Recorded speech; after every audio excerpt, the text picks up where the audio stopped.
taken a detour on my journey through the complete works of H.G. Wells chronologically because I've made a new friend on Instagram, a book reviewer. Her name is Samantha. She goes by Bound and Tagged on Instagram.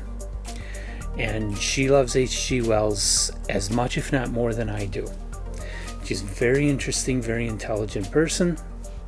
Got great taste because she likes H.G. Wells.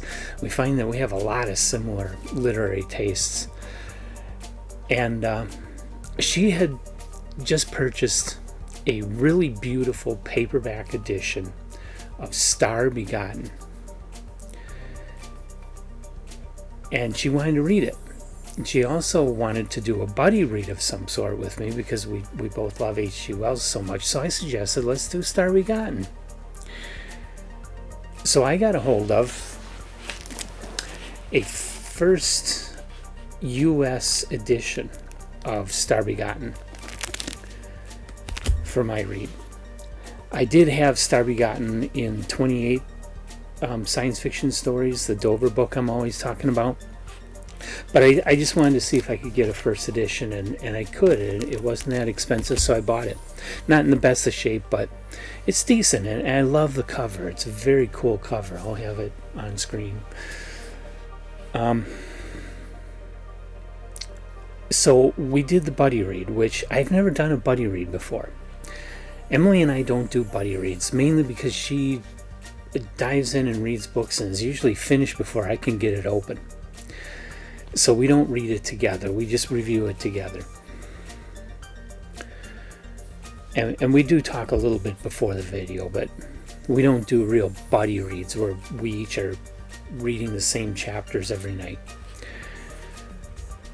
So this was the first time I did anything like that, and I really enjoyed it, and I'm looking forward to doing more with Samantha and with other people who might be interested as my time allows.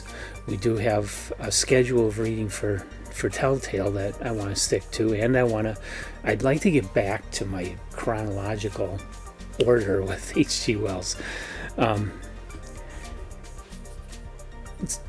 Star Begotten was published in 1937, so it was toward the end of Wells's life. It was one of the last fiction books that he wrote, and arguably the very last science fiction book that he ever wrote.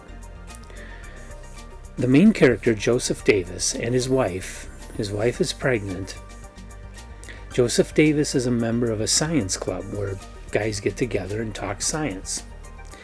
And so he goes to a science club meeting, and it just happens that night that one of the other members is talking about this idea that maybe there are Martians bombarding the Earth with cosmic rays, causing us to change genetically in order to make us more like the Martians. Why they would want to do this, who knows? But this guy puts it out there, and nobody really takes it seriously at the moment, but Joseph Davis starts to think, well, maybe there's something to it, and starts to worry about his unborn child. So he talks to his wife's doctor about the idea, and his doctor says, yeah, there's no way, your baby's fine. But after Joseph Davis leaves, the doctor starts to think, well, what if there's something to it? So he talks to a psychiatrist friend of his, and they start speculating further what the Martians might be like and stuff. Psychiatrist tells people, before you know it, this idea lands with a popular science writer who writes an article for the newspapers, and it's syndicated all over the world. And now everybody in the world is talking about how the Martians are coming and changing us, bombarding us, that some people here on Earth have already been changed into Martians. It gets totally out of hand and totally ridiculous. Wells wrote this book at the time when the Nazis were starting to come to some really serious control over Germany. And I believe we had already seen 3-4 years of the Nazis beating up and even killing Jews in the streets in Germany. And Hitler was in power over Germany at this time. And he got into power with this notion of Germans being the master race, and we have to eradicate the others and make Germany strong, and, you know, all this sort of stuff. And people bought into it, and people just overlooked what was going on. And it led them into World War II. It led them into concentration camps. It led them to all kinds of atrocities. All on the basis of this idea that Hitler planted in the nation.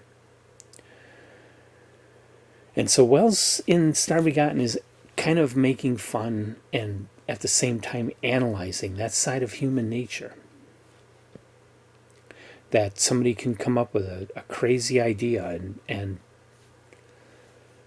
people will start believing it even though there isn't any real evidence. A good quote from the book, from early on in the book. These little imaginative ideas one takes into one's mind are like those insidious creatures the medieval doctors used to talk about. Little things that seem nothing at all, that lead into your mouth before you know where you are and grow into monsters inside your brain and devour your sanity. No human mind, the doctor declared, was sufficiently balanced as yet to resist the disturbance of a too persistently cherished idea. That was why nearly everyone who investigated psychic phenomena or telepathy or astrology or chiromancy or the tarot cards presently began to find there was something in it.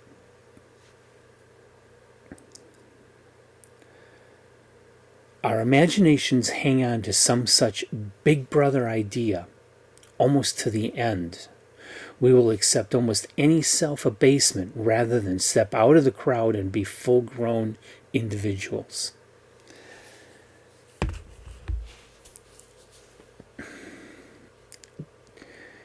Two years after this book was published, in 1939, Orson Welles did a radio dramatization of The War of the Worlds, where he updated it and presented it like it was a news broadcast in modern-day New Jersey.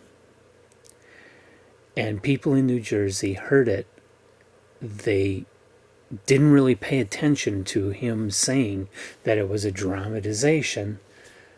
They believed it was news. They believed it was real, and they panicked.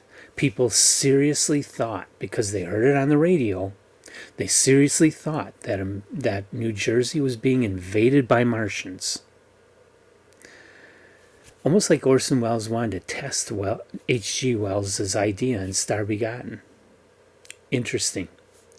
But we see this sort of thing happening in our society today, where people are believing all kinds of crazy conspiracies with no basis in anything. But they believe it anyway. And they believe it even up against rigorously tested scientific ideas. And they hang on to their crazy, half-assed ideas, and they base their lives on it, and they take action on it, and they vote politically based on that belief that they are right about it, even though there really isn't any solid evidence. H.G. Wells was brilliant that way. He had such a deep perception of how our world was being changed, how humanity would react to the scientific progress and technological progress and changes in the world that were happening in his day. Sometimes it's almost eerie how perceptive he was, but his brilliance wasn't so much anticipating inventions like the tank. His brilliance was in understanding how people would react to it and how positive and negative things could come from it.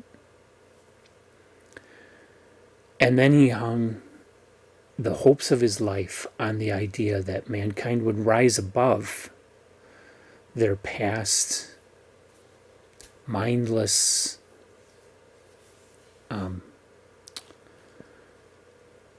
beliefs and embrace a more rational method of thinking and create a more rational society. We're still waiting for that one. But in the meantime, this is a really cool book. Sometimes funny. He was being satirical throughout. Sometimes it's downright funny, like when he makes fun of himself. It's a really good quote where they're talking about the War of the Worlds, and somebody says, "Yeah, it was written by Conan Doyle or some such author as that." Very funny moment. It's a great book. It is science fiction, but it's not science fiction like you're used to. This isn't space battles. This isn't great heroes. There aren't any real aliens. There's no robots running amok. There's no time travel.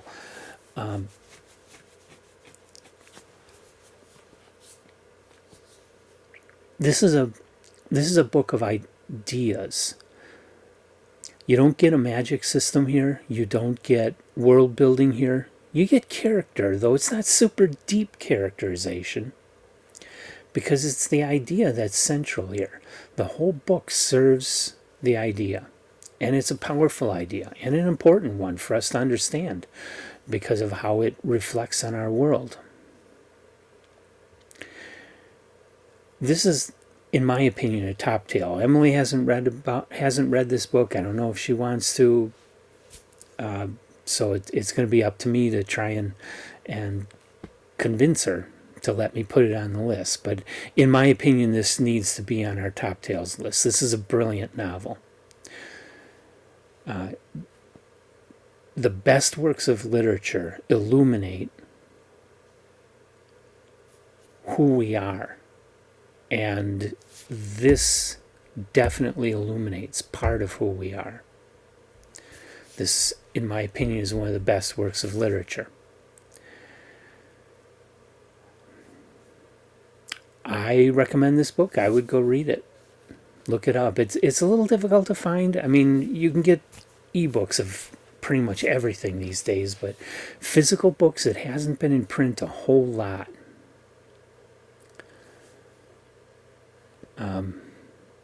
The best, I'm trying to think of the name.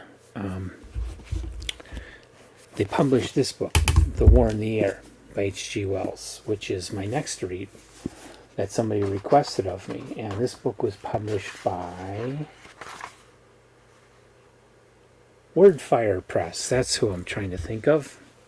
Wordfire Press. And Wordfire Press has a copy of The War of the Worlds that combines that plus Star Begotten plus a book by Garrett Serviss, Edison's Conquest of Mars, I believe. All early Martian novels, kind of related. Although Star Begotten is not like a sequel to The War of the Worlds. It's a very different sort of book from The War of the Worlds. But you can get that brand new from Wordfire Press. Otherwise, you have to look around for. Otherwise, you have to get an ebook or look around for a used book. But it's out there. I recommend it. And so I'm on to The War in the Air, my next H.G. Wells read. And I'll see you next time on Telltale Books.